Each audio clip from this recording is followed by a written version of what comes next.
Hanga ako sa'yo, Badu. Lumalakad ka ng nag-iisa. Bakit naman hindi? Malinis ang konsensya ko. At saka wala ako atraso sa mundo. Ano ang dapat ko ikatakot? Walang atraso. Hindi ka panilabutan sa sinabi niya. Alam mo bang wala kang karapatang mabuhay? Pare ko, sino naman ako para kainitan mo? Wala naman ako atraso sa iyo. At saka, small time lang naman ako. Barya-barya. Sisiw daw. Kaya na yun. Going straight ako.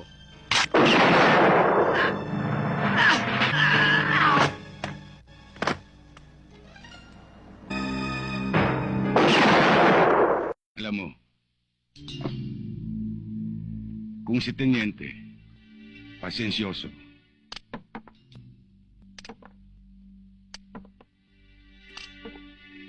ako, maiksi ang PC ko.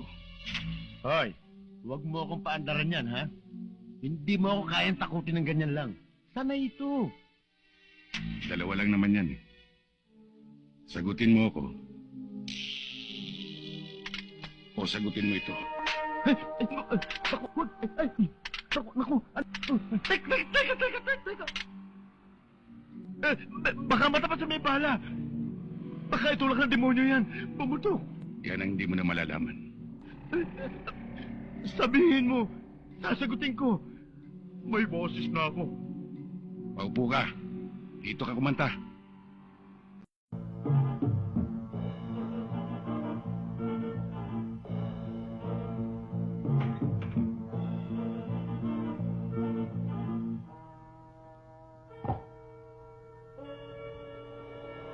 Magkikita pa naman tayo.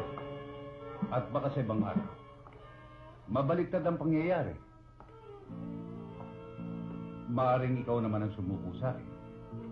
O kaya hindi na dumating ang araw na yun.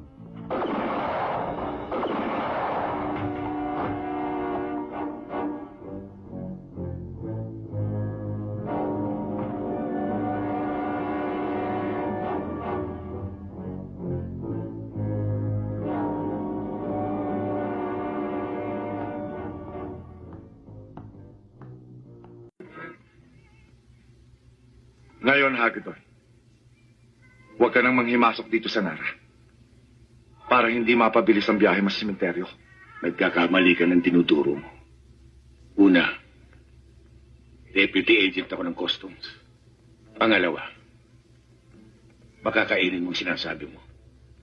At pangatlo, Kapag hindi ka umalis dito, bubunutan kita ng baril. Papatayin kita sa kinauupuan mo. At pangapat, siguraduhin mo lang mas mabilis ang pagbunot mo ng baril kaysa sa bilis ng bunganga mo.